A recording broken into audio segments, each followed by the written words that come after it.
What up, sports fans? Waxon Wednesday, Jake Waxman, Ty Levelette, Two Guys Talk Sports. Let's do this. Alright, so I'm going to start today with the Stanley Cup playoffs. Or at least one series I've been following. Don't get me wrong, I've been watching all the series, but there's one that's been really on my mind, and one that just ended. And that is the first round series between the Colorado Avalanche and the Winnipege Jets. I'm going to be honest. The outcome of this series shocks me. Now, for the record, I expected Colorado to win. I thought, okay, Avalanche are going to be the better team. They're going to win. But I did not expect it to end in 5 games. I thought this was going to be a 7-game series between two great teams. Winnipeg had a great season. They were tough all year. Great defense. Colorado Avalanche got all that talent. But watching that series, the outcome definitely shocked me. I didn't expect it to be a 5-1 series in favor of Colorado. I thought that it was going to go much longer. But now that I've been thinking about it today, maybe it's not as surprising that this series only went to 5 games, because the Winnipeg Jets, internally, there is a problem with this team. They got a lot of talent. They got great players. Scheifele's one of them, and Connor Hellebuck, one of the best goalies in the NHL. So the talent was there, and they had a great regular season, had one of the best defenses.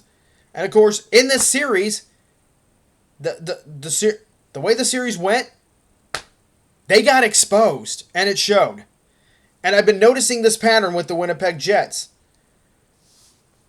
Like, they just great regular seasons, but but for most of the playoffs, one and done, or most playoff series, with the exception of 2018 when they went to the Western Conference Finals and lost to Vegas in 5 games. And a lot of times, when they lose a series, it's 5-1. Like, they win 1 game and that's it. And after all these years, you know what? I know what's going on with the Jets. I think I have an idea of it. I can't say I know this 100% for certain, but the reason the Jets keep falling short in the playoffs when they have great regular seasons, I mean, it's a talented team and a good team, but if there is one weakness of the Winnipeg Jets, they struggle with the mentality of the NHL playoffs. Not the physicality and all that stuff. It's the mental game. You know, so the Stanley Cup playoffs are a whole different animal when it comes to the mental side of hockey. It's completely different. And the Jets, they got to work on their being more mentally prepared for these playoffs. Because watching the series against the Avalanche, they'll be leading it. Like in some of the games they lost, they were leading at one point, and then they lose the lead, and they're done. That's it for them. There was the coach for Winnipeg. I don't remember the guy's name, but the coach for Winnipeg said it best. There was no fight back. I mean, he said we got to be better fighting back. Not the exact quotes, but he said something along the lines of that. And honestly, I agree with him. He said that Colorado was the better team because they had better fight back. They knew how to bounce back. For Winnipeg, there was no fight back gear, no bounce back gear. And that has been a problem with them. As good as this Winnipeg Jets team is, that has been the biggest issue with this team when they get to the postseason. Mentally, they're not as prepared as their opponent, whether it's Vegas or Colorado or some other team like Montreal. And going into the offseason, look, I like the Winnipeg Jets, okay? Outside of the Chicago Blackhawks, they're my favorite team in the NHL. And yes, in case you're wondering, it's because I like planes, all right? I like Jets. Plus, they're definitely my favorite Canadian team, and it saddens me to see this. It reminds me of Purdue Boilermakers teams in the past. You know, how had those great regular seasons, but come March, fell apart. And a lot of it was due to the mental side of things, mental mistakes and that stuff. And it's the same thing with the Jets. Once they lose the lead, they lose their confidence. They lose that mentality, and that's it for them. They're done for the rest of the night, and there's no bounce back in them. They don't fight back. They don't put it behind them. And you know what? it pains me to say this, where is the leadership of this Jets team? I mean, sure, some will blame coaching and that stuff, but the coach can only do so much in this case. Players and coaches alike deserve all the responsibility of why the Jets failed this postseason. Or crash and burn, as you like to say. But going into this offseason, the Jets got to figure out how they can mentally stay the course and mentally be better prepared for the next Stanley Cup playoffs in 2025. You got to work on that, because regular season, no problem for the Jets, but they get to the postseason and they crash and burn. It's mainly on the mental side. That there's no fifth gear or something. There's no bounce back or whatever you want to say. They lose their focus as soon as things go wrong, and you can't have that. And I've been in situations like that before, and it never helped me. Okay, it's a hard thing to do, but the Jets, I mean, they got good teams and should still be good for some time, but they have got to bring in players that can help them keep their focus and keep that mentality, develop that killer instinct in the playoffs like the Avalanche did. So it's a mental game right now for the Jets. That's what they're missing. And if they improve upon that this offseason, they'll go farther in the postseason in 2025. Of course, as far as I know, cap hell's not coming for them. They've renegotiated some contracts. I know they're paying Connor Hellebuck a lot, but they're going to be a lot of soul searching, a lot of mirror checking, and a lot of gut checking for the Winnipeg Jets this upcoming offseason. And on one final note, now there hasn't been an article published about this in a while. One thing that also could be maybe potentially affecting the mental focus of the Jets is the threat of relocation. Yep, you heard it. There's rumors going around that the Winnipeg Jets, may relocate again. First and foremost, I will say this. I doubt that's going to happen. I don't think the Jets are relocating. They have one of the richest owners in the league. But I do wonder if the threat of relocation, due to problems with attendance, by the way, there's a lot of Jets fans, the Jets, by the way, ranked actually near the bottom of the NHL in attendance. I think second worst. Only the Coyotes were worse, but that's because they play in the smaller.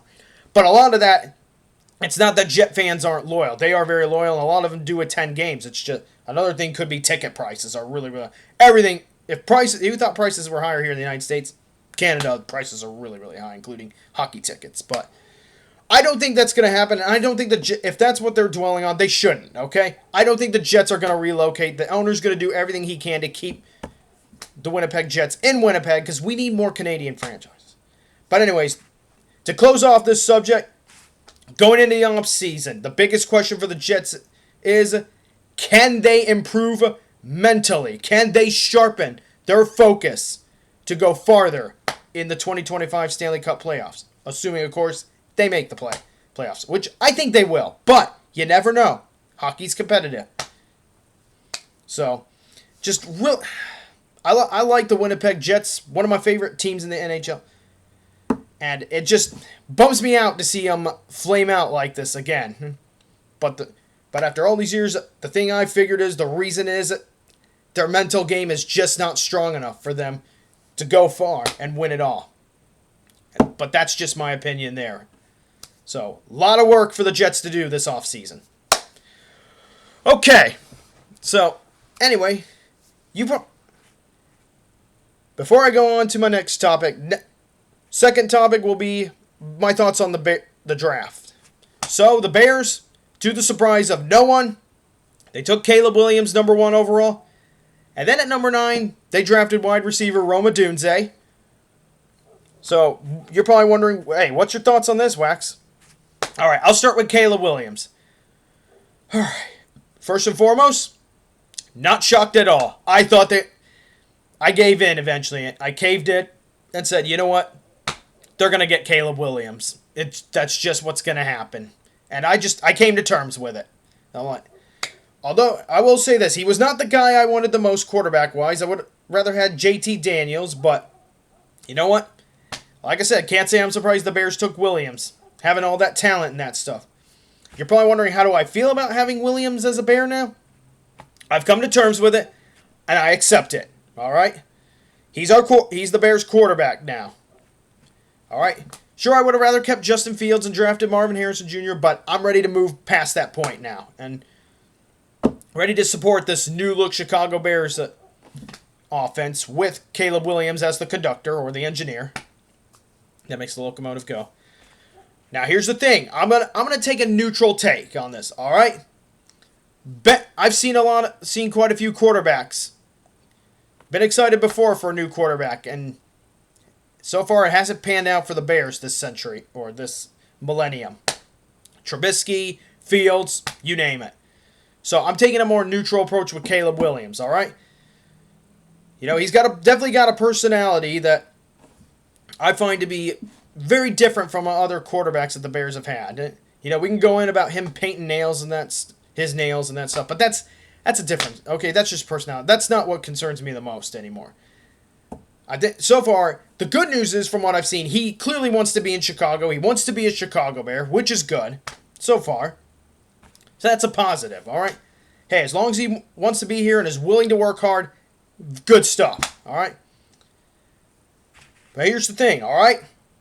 Like I said, seen plenty of quarterbacks come and go with Chicago. And you know what? Until I see him play football in a Chicago Bears uniform, my take is a neutral one, all right? So I will start by saying this. If, you know, this upcoming season, it's going to probably be a developmental season. He'll have plenty of weapons to throw to, which should help him. But his excuses will also be minimal. So I'll try to be as patient as possible. The thing is, okay, no excuses. He's got to develop. If 3 years go by and he's looking like a bust, I'm just going to be like, you know what, guys? I had a feeling he was going to be a bust. Because I still got that bad feeling inside me that he's going to be a bust because of a number of different things, from his personality to that stuff. And the speed of the NFL is much, much different too. So I'm going to try and be patient, watch him play. But if he's looking like a bust, then you know what? I'll just be sitting here thinking to myself, well, can't say I'm too surprised right now, because the speed of the NFL is so much because it's one thing to have a very sexy looking highlight reel, but it's easier to do those things in college. Now, with that being said, if he does his job, puts his head down, works hard, and finds ways to help the Bears win games and helps the team improve, I'll have his back then. All right? I will support the guy. I hope he succeeds, and I hope he proves me wrong. All right? Don't get me wrong. Okay? I have my doubts about Caleb Williams, but at the same time, because he's going to be playing for the Bears, I do hope he succeeds, and I hope he makes me eat crow, proves me wrong, and shows that he is the future of the Chicago Bears, because we just need something to work. But if he does his job, puts his head down, works hard, and the Bears get better because of him, then then I've got his back, and I will go on and say he's our quarterback. He's the guy. That's what I want to see from him. And does he have to be the greatest quarterback of all time for me? No. I just want to see him help the Bears go to new heights, help him win a Super Bowl, all that stuff, all right? And that's my take on Caleb Williams. He's either going to be a bust or he's going to be super successful in Chicago. Time will tell. Now, in terms of the other pick, Odunze, I was stoked about this pick. I kind of thought to myself, okay, 50-50 chance he falls into the Bears' lap at number 9. 50-50 chance, and you know, it got close at times because I got worried around the Chargers and the Giants. Once he got past the Titans, then I realized, okay, we got a good shot at landing him. And then the Falcons drafted Michael Penix, which was a shocking pick. And then when that happened, I was like, we got him. He's ours. Just draft him, Poles. And sure enough, Odunze, a talented wide receiver, lands at number 9 for the Chicago Bears. And getting Caleb a weapon like that, all the more important. As I've said, I know there were other needs, like we needed to address the defense. And I also know that, hey, they just picked up Keenan Allen on free agency, but who knows if Keenan Allen is going to be there in the long term. And plus, Rome Odunze lands in a good situation. Because he's got Keenan Allen and DJ Moore to learn from. You know, that'll help boost him in his skill set.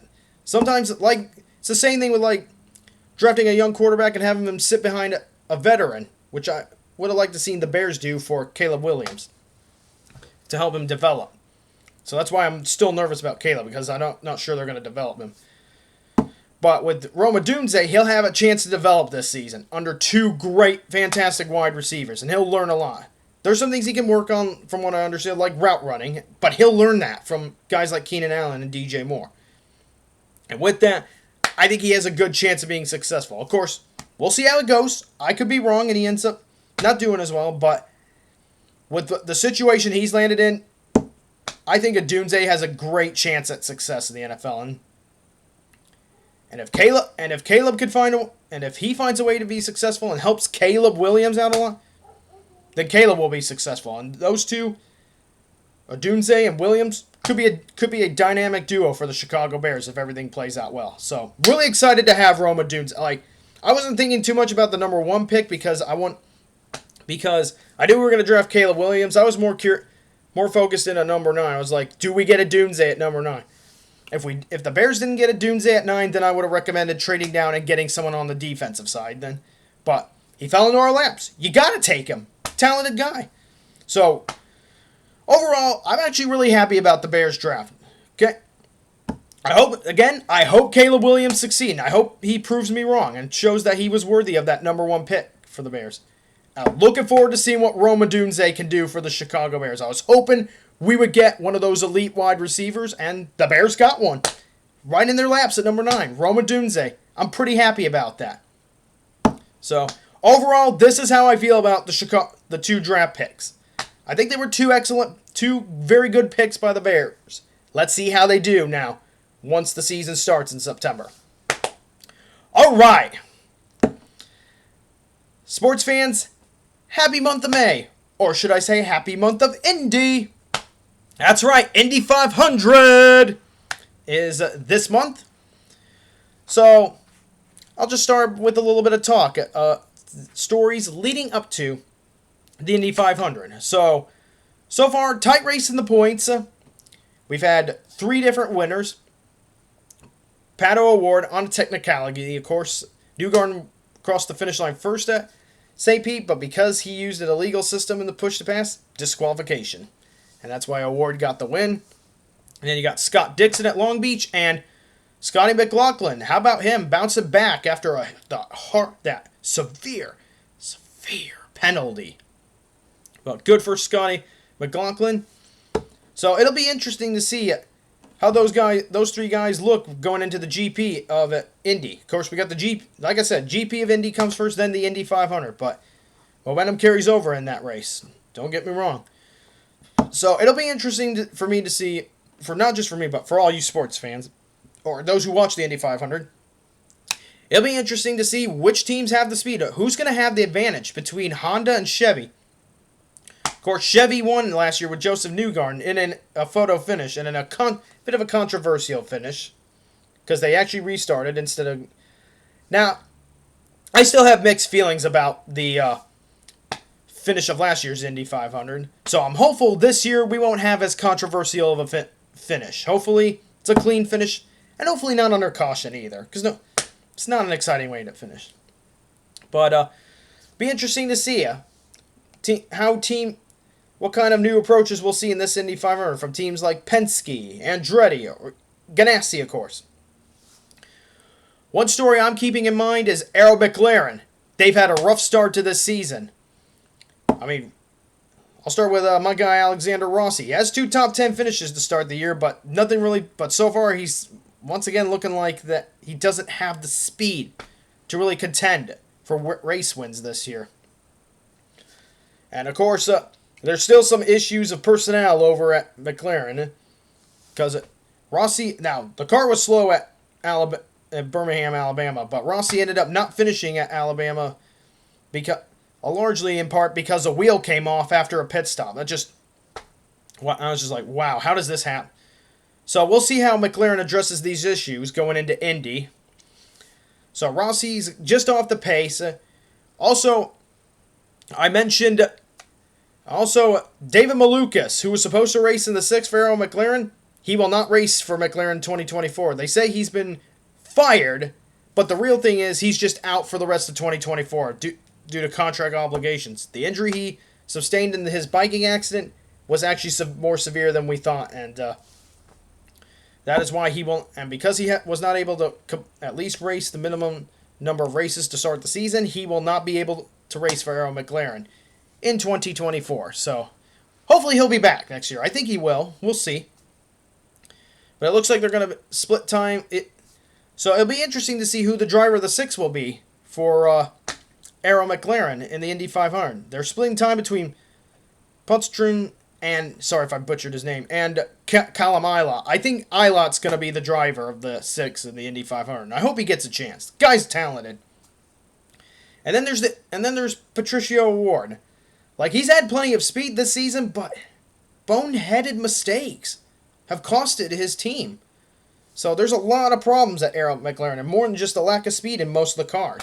Like, the 5 team's fast, but the driver has got to make better decisions going forward. So it'll be interesting to see what things Arrow McLaren does going into the Indy Grand Prix. And, of course, the Indy 500. Of course, Kyle Larson doing the double this year. He'll be racing for Arrow McLaren in a 4th car in the Indy 500. He'll be driving the 17 car. Good choice of numbers. We'll see how he does in his Indy 500 debut. And also, other things that I've kept in mind going into the Indy 500. How does Rahal Lanigan Letterman Racing bounce back in this year's Indy 500? They had their worst Indy 500 ever last season. I'm hopeful they can bounce back and show more speed, especially in qualifying. What other team? How many entries will we see going into this year's 500? And what other teams, besides the ones I mentioned, could show a boost in horsepower this year and find themselves in contention for the Indy 500? Maybe a team like, say, the team that Felix Rosenquist raced for, Meyer Shank Racing. You know, they won the Indy 500 with Helio Castroneves. Could they have something in the bag for this year's 500? Time will tell. So these are just some of my thoughts heading into the month of May, or the month of Indy GP, and then the Indianapolis 500. All right, on to this day in sports history. And on this day, the 1st of May, 1883, Bob Rogers is acknowledged as the first American pro sports trainer when he is hired by the New York Athletic Club. So there's the first. So if you were wondering who was the first pro sports trainer in American history, Bob Rogers, 1883, when he was hired by the New York Athletic Club. All right, sports fans, that is all I got for this week's Waxon Wednesday. If you got a question for me, leave it below in the comments, and I will try to answer it in next week's Waxon Wednesday. But until then, thank you guys for watching this week's Waxon Wednesday. Jake Waxman from 2 Guys Talk Sports, signing off.